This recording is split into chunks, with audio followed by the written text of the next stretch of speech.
আমৃত্যু ভালোবাসি তোকে লেখনীতে সালমা চৌধুরী। পর্ব ৩। কোনো এক আশঙ্কায় আবিরের মাথায় চিনচিন ব্যথা অনুভূত হয়, ভীতিতে রুদ্ধ হয় তার শ্বাস। বারান্দায় দাঁড়িয়ে আনমনে কি যেন ভেবে যাচ্ছে আবির। দূরে ওই ৪টার দিকে তাকিয়ে আছে, চক্ষু যুগল এক মুহূর্তের জন্য সরছে না, পলকও পড়ছে না একটিবার। তার দুর্ভুদ্ধ দৃষ্টি। হঠাৎকার অস্তিত্ব বুঝতে পেরে সাবলীল ভঙ্গিতে নড়েচড়ে দাঁড়ায়, দৃষ্টি সরিয়ে নেয় চাঁদ থেকে, ঘাড় ঘুরিয়ে দেখে নেয় মানুষটাকে, তারপর ধীরস্থির কণ্ঠে জানতে চায় কি হয়েছে। তানভীর সরল মনে বলে, বড় আব্বু বুঝতে পেরে গেছে তুমি মারপিট করেছ, তাই তোমাকে সাবধান করতে বলেছে যেন মারপিট আর রাজনীতিতে না জড়াও। আর কিছু? অবহেলায় প্রশ্নটা করল আবির। না, তেমন কিছু না, ব্যবসার হাল ধরতে বলল। তানভীর উত্তর দিল। আবির, আচ্ছা ঠিক আছে, আর কিছু বলবি? তানভীর, ভাইয়া মাথা ঠান্ডা করো তুমি, বাদ দাও প্লিজ। আমি তোমাকে শুধু জানিয়েছিলাম বিষয়টা। তুমি যে এভাবে দেশে চলে আসবে আর এইভাবে ঝামেলা হবে এটা আমি ভাবতে পারিনি। বুঝতে পারলে আমি আগেই ব্যাপারটা সলভ করে ফেলতাম। আবির, তুই আমায় বাদ দিয়ে বলছিস? বাহ তানভীর, আমি ওইভাবে কিছু বলিনি ভাইয়া। যা হবার তো হয়েছে। তুমি যা করেছো এরপর আশা করি আর কিছু হবে না। তাই বলেছিলাম ওইসব চিন্তা বাদ দিয়ে একটু রেস্ট নাও, অনেকটা জার্নি করে এসেছো। আবির, আচ্ছা তুই এখন যা, এরপর থেকে আমার ব্যাপারে তোকে যেন কিছু না বলে, এটা সবাইকে বলে দিস। এত বছর বাহিরে ছিলাম, এখন তো আমি বাড়িতে আছি। যার যা কথা সব যেন আমায় বলে সরাসরি। আর আগামীকাল 12টার আগে কেউ যেন ডাকতে না আসে আমায়। তানভীর, আচ্ছা আসছি আমি। এতক্ষণে মেঘে ঢেকে গেছে চাঁদ। অসীম দূরত্বে তাকিয়ে কি যেন ভাবছে ছেলেটা। তারপর রুমে ঢুকে দরজা আটকে ব্যাগ থেকে একটা সিগারেট বের করে বারান্দায় এসে সিগারেট জ্বালিয়ে ঠোঁটে ধরে। দৃষ্টি পড়ে দূরে গাছের পাতায় ফাঁকে ল্যাম্পপোস্টের ক্ষুদ্র আলোর দিকে। তার নিচে ২-৩টা কুকুর আপন মনে চিল্লাচিল্লি করছে। সিগারেট খাওয়াটা আবিরের নিত্যদিনের অভ্যেস না। যখন সে খুব রাগান্বিত বা চিন্তিত থাকে, বা যখন নিজেকে কন্ট্রোল করার সব শক্তি হারিয়ে ফেলে, তখন সিগারেটের ধোঁয়ার মধ্যে নিজের কষ্ট, রাগ, চিন্তা আর অভিমানগুলোকে উড়িয়ে দেয়। সিগারেটে কয়েকটা টান দিয়ে সিগারেটটা ফেলে দেয়। তারপর টানটান হয়ে শুয়ে পড়ল নিজের বিছানায়। মাথার নিচে দুহাত রেখে চোখ বুজল। মেঘ খাবার খেয়ে রুমে এসে ২-৩ ঘন্টা টানা পড়াশোনা করল। এইচএসসি পরীক্ষা শেষ হলো ১ মাসও হয়নি, কিন্তু পড়াশোনা যেন ৩ গুণ বেড়ে গেছে। অ্যাডমিশন একটা মস্ত বড় যুদ্ধ, যার একমাত্র অস্ত্র হলো পড়াশোনা। তার সাথে অঙ্গাঙ্গিভাবে জড়িয়ে আছে ভাগ্য। এইচএসসির রেজাল্ট কবে দিবে ঠিক নেই, পাশ করবে কিনা তাও জানা নেই, কিন্তু অনিশ্চিত ভবিষ্যতের জন্য প্রস্তুতি আগেভাগেই নিতে হচ্ছে। বয়সের তুলনায় মেয়েটা পড়াশোনায় একটু বেশি এগিয়ে গেছে। 18 বছর বয়সে পা দিল, সবেমাত্র 2 মাস হয়েছে। তার মধ্যে এইচএসসি পরীক্ষা শেষ। কয়েক মাস পরে সে স্নাতক শিক্ষার্থী হতে চলেছে। ভাবতেই কেমন যেন নিজেকে বড় বড় মনে হয় মেঘের। পড়াশোনা শেষ করে নিজের বিছানায় শুয়েছে, হাতে তার নতুন মোবাইল, কিন্তু করবে কি সে? না আছে ফেসবুক, আর না আছে অন্য কোনো অ্যাকাউন্ট। ইউটিউবে ঢুকে কয়েকটা ভিডিও দেখে মোবাইল রেখে দেয়। শুয়ে ভাবতে লাগে আবির ভাইয়াকে ধন্যবাদ জানানো দরকার, কিন্তু সে তো ভয়ে দাঁড়াতেই পারবে না আবিরের সামনে। পুরনো স্মৃতিগুলো ভাবতে থাকে। মেঘ সবেমাত্র ৫ম শ্রেণীতে উঠেছিল।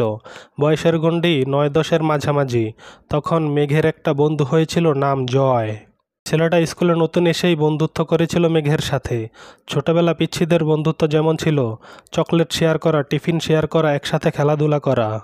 একটা সপ্তাহ হয়নি তাদের বন্ধুত্বের। ৭ দিনের মাথায় আবির স্কুলে গিয়ে মেঘকে আর জয়কে একসাথে খেলতে দেখে স্কুলের সবার মাঝখানে মেঘের গালে কয়েকটা থাপ্পড় বসিয়ে দিয়েছিল। আর রাগান্বিত স্বরে বলেছিল, তোকে যদি আর কোনোদিন কোনো ছেলের সাথে কথা বলতে বা খেলতে দেখি তাহলে তোর খবর আছে। তারপর বোনকে টানতে টানতে বাড়িতে নিয়ে আসে। একটাবার বোনের দিকে তাকিয়েও দেখেনি।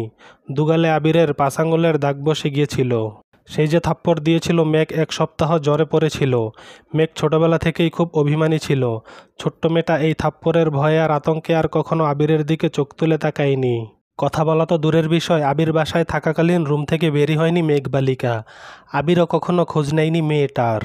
ছোট্ট মেঘের মনে তখনই জন্মে নেয় আবির ভাইয়ের প্রতি অভিমান, সীমাহীন অভিযোগ, কষ্ট আর বিতৃষ্ণা। 2 বছর পর দেশ ছাড়ে আবির। এই সময়ের মাঝে মেঘ আবিরের সাথে এক টেবিলে খেতেও বসতো না। আবিরকে দেখলেই যেন ছুটে পালাতো মেঘ। আবির বিদেশ চলে যাওয়ার পর মেঘ আবিরের ভয় থেকে নিজেকে সাবলীল করে আপন মনে রাজত্ব করতে থাকে খানবাড়িতে। আবিরের পাশের রুমটায় তার দখলে চলে আসে। আবির থাকলে হয়তো কখনোই সে এই রুমে আসতো না। বিদেশ যাওয়ার পর আবির সবার সাথে ভিডিও কলে কথা বলেছে, কিন্তু কথা হয়নি মেঘের সাথে। দু একবার মেঘের কথা জিজ্ঞেস করেছিল ঠিকই, কিন্তু মেঘ আতঙ্কে কথা বলতে চায়নি। এরপর থেকে আবিরও কখনো মেঘের কথা জিজ্ঞেস করেনি। এত বছর পর ভাই বাড়ি ফিরে এসেছেন, এখনও দেখা হয়নি তার সাথে। এরই মধ্যে মারপিট করে ফেলেছেন। ছোটবেলায় অনুভূতি প্রকাশ না করতে পারলেও আজ আবিরের কর্মকাণ্ডের কথা শুনে মেঘের মনে অনেকটা নামই ঘুরপাক খাচ্ছে, সেটা হলো হিটলার। হিটলারের সাথে আবিরের কতটা মিল বা বেমিল তা বিবেচনা করার বিন্দু পরিমাণ ইচ্ছে নেই তার। মাথায় একটা চিন্তায় ঘুরছে, ধন্যবাদ জানানো উচিত, কিন্তু সে কি আদৌ কথা বলতে পারবে হিটলারের সাথে? এসব ভাবতে ভাবতে ঘুমিয়ে পড়ল সে। ভোরবেলা থেকেই বাড়িতে রান্নার ধুম পড়ে যায়। তিন ভাই সকাল সকাল খেয়ে অফিসে চলে যায়। মিম আর আদিও স্কুলে চলে যায়। মেঘ ঘুম থেকে ওঠে 8টার পর। রাত জাগার কারণে সকালে উঠতে পারে না সে। মাঝে মাঝে গোসল করে খেয়ে বের হয়ে মাঝে মাঝে এমনিতেই চলে যায়। 10টা থেকে 2টা পর্যন্ত বাইরে কোচিং, তারপর টিউশন শেষ করে বাড়ি ফিরে ফ্রেশ হয়ে খেয়ে একটু ঘুমায়। বিকালে একটু হই হুল্লোড় করে, তারপর পড়াশোনা করে। এই তার বর্তমান জীবন। আজও তার ব্যতিক্রম হলো না। খেয়ে কোচিংয়ের উদ্দেশ্যে বেরিয়ে পড়েছে। বাসার গাড়ি তাকে দিয়ে আসে, আবার কল দিয়ে গিয়ে নিয়ে আসে। ঠিকঠাক 12টায় ঘর থেকে বের হয় আবির। ধীরগতিতে নিচে আসে। চিন্তিত মুখ দেখে মা মালিহা খান ভীতস্বরে ছেলেকে জিজ্ঞেস করেন, কিছু হয়েছে তোর বাবা? আবির মুখের ভারী ভাব বজায় রেখে উত্তর দিলেন, কিছু হয়নি, খেতে দাও। ছোটবেলার চাঞ্চল্যতার ছিটেফোঁটাও নেই ছেলেটার মধ্যে। এটা ভেবেই বারবার হতাশ হচ্ছেন মালিহা খান। হঠাৎ চোখ পড়ে ছেলের হাতে ব্যান্ডেজের দিকে। হাতটাও ফুলে গেছে অনেকটা। আবির খাবার খাচ্ছে আর তার মা শান্ত স্বরে ছেলেকে বোঝাচ্ছেন, এটা করো না সেটা করো না। মনে হচ্ছে 5 বছরের শিশু সে, আগুন পানি চিনে না। যদিও বাবা মায়ের কাছে সন্তানরা সারা জীবন শিশুই থাকে। খাওয়া শেষে মায়ের থেকে বিদায় নিয়ে বেরিয়ে যায় আবির। মেঘ বাড়ি ফিরেছে 1 ঘন্টা হবে। শাওয়ার নিয়ে নিচে এসেছে খেতে। খাওয়া শেষ। তানভীর রুম থেকে ছুটে এসেছে, জিজ্ঞেস করে, বড় আম্মু ভাইয়া কোথায়? আতকে ওঠেন মালিহা খান, ও তো 2-3 ঘন্টা আগেই খেয়ে বের হয়েছে। কেন? ইস, মিস করে ফেললাম। মালিহা খান, কি হয়েছে বাবা? মেঘ নীরবে তাকিয়ে ভাই আর বড় আম্মুর কথোপকথন শুনছে আর বোঝার চেষ্টা করছে ঘটনাটা কি। তানভীর ভাইকে কল দিয়ে জিজ্ঞেস করে, কোথায় আছো? আবির কি যেন বলল, শোনা যায়নি। তানভীরের চোখে মুখে উত্তেজনায় স্পষ্ট। বড় আম্মু, আম্মু, কাকিমণি বাহিরে চলো। কেউ প্রশ্ন করার আগেই তানভীর ছুটে গেল বাহিরে। তার পিছন পিছন মিম, আদি, মা, কাকিরা সবাই দরজা পর্যন্ত গেল। সবার পিছনে মেঘও গেল সেখানে। এরই মধ্যে বাইকে বাড়ি ঢুকলো আবির। নীল রঙের চকচকে একটা সুন্দর বাইক, হেলমেটটাও নীল। হেলমেট খুলতে খুলতে তাকায় বাড়ির মানুষের দিকে। মেঘ অপলক দৃষ্টিতে তাকিয়ে আছে। সেই কবে দেখেছিল আবিরকে। সেই আবিরের সাথে এই আবিরের চেহারার কোনো মিল নেই। হেলমেট খোলাতে চুলগুলো এলোমেলো হয়ে গেছে আবিরের।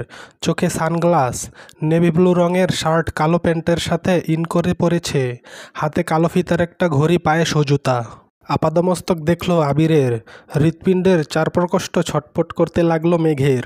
আবিরের দিকে বিভোর দৃষ্টিতে তাকিয়ে আছে সে। আবির বাড়ির সকলের উদ্দেশ্যে বলল, বাইকটা কিনেছি, কেমন হয়েছে? আবিরের কণ্ঠ মেঘের মনের গহীনে ধাক্কা খায়, এতে হুঁশ ফিরে তার। দাঁড়িয়ে থাকতে পারছে না সে। এক দৌড়ে নিজের রুমে ঢুকে দরজা আটকে শুয়ে পড়ে মেঘ। মিম আর আদি হইহুল্লোড় করছে। আবির ভাইয়ার কাছে আবদার করছে ওদের বাইকে নিয়ে ঘোরার জন্য। মালিহা খান ছেলের পানে তাকিয়ে প্রশ্ন করলেন, বাসায় 2-3টা গাড়ি থাকার পরও বাইক কেন কিনলে? আমার গাড়িতে চলাচল ভালো লাগে না, অবলীলায় উত্তর দিল আবির। পিচ্ছিরা খুশি হলেও খুশি হতে পারেনি মালিহা খান, হালিমা খান আর আকলিমা খান, কারণ এই বাড়িতে বাইক ব্যবহার নিষেধ করেছিলেন স্বয়ং আলী আহমদ খান নিজেই। তিনি কোনো এক বয়সে বাইক অ্যাক্সিডেন্ট করেছিলেন, সেই থেকে বাইক কিনা বা বাইকে চলাচল নিষিদ্ধ করেছেন। ইকবাল খানের খুব ইচ্ছে ছিল বাইক কেনার, কিন্তু বড় ভাইয়ের নিষেধ অমান্য করার সাধ্য নেই, তাই কিনতে পারেনি। তানভীর খুব করে চাইছিল বাইক কিনতে। রাজনীতির সুবাদে অনেক জায়গায় চলাচল করতে হয়, বাইক থাকলে সুবিধা হয়। বাবা মোজাম্মেল খানকে বলেও ছিল সে, কিন্তু বাবার এক কথা, তার বড় আব্বু বাইক পছন্দ করে না। তোর দরকার পড়লে তুই একটা গাড়ি সবসময় ব্যবহার করিস, তারপরও বাইক কেনার নাম মুখে নিস না। আবির বাড়ি ফিরেছে 24 ঘন্টা হবে হয়তো। এরই মধ্যে বাইক কিনে ফেলেছে। এর পরিণাম কি হবে তা ভেবেই ভয়ে আটকে যাচ্ছেন বাড়ির 3 বউ। অষ্টাদশীর হৃদয় কাঁপছে, কেমন জানি অস্থির লাগছে সবকিছু। পরিচ্ছন্ন নয়নে তাকিয়ে আছে রুমের জানালার দিকে, দৃষ্টি তার অসীম দূরত্বে। কি জানি কি ভাবলো কতক্ষণ, হঠাৎ জলমলিয়ে উঠল। মেঘ সঙ্গে সঙ্গে চোয়াল শক্ত করে নিজেকে নিজে প্রশ্ন করল, বাই এনি চান্স আমি কি হিটলারের উপর ক্রাশ খেয়েছি? চলবে। বাংলা সব ধরনের উপন্যাস ও গল্প পেতে চ্যানেলটি সাবস্ক্রাইব করে পাশে থাকুন। লাইক ও মন্তব্য করে মতামত জানাবেন। ধন্যবাদ।